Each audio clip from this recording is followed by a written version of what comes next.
Bonjour, nous allons vous présenter les deux techniques d'isolement de bactéries sur gélose utilisées en microbiologie dans cette vidéo. Dans un premier temps, voici le poste de travail avec le bec benzène et la zone de stérilité d'environ 15 cm autour de la flamme.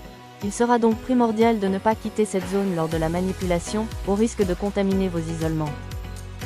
Pour la première méthode, divisez le fond de la boîte de pétri en 3 cadrans. Vérifiez que la gélose est bien sèche.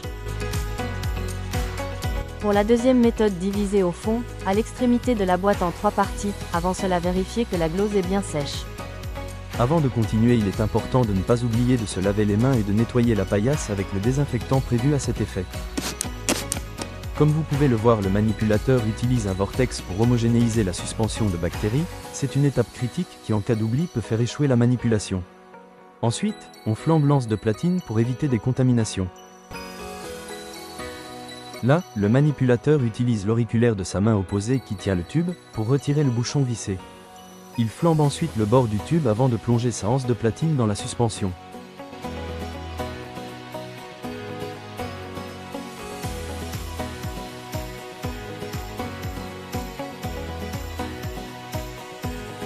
Il fait ensuite des stries sur la gélose en faisant bien attention de ne pas la labourer.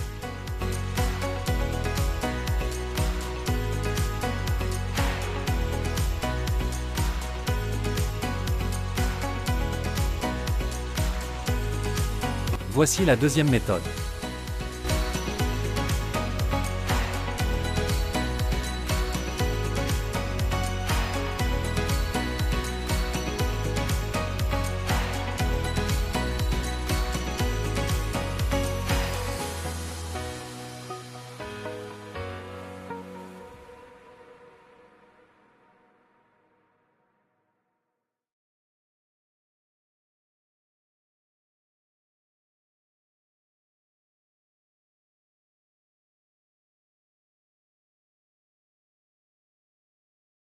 Merci pour votre attention.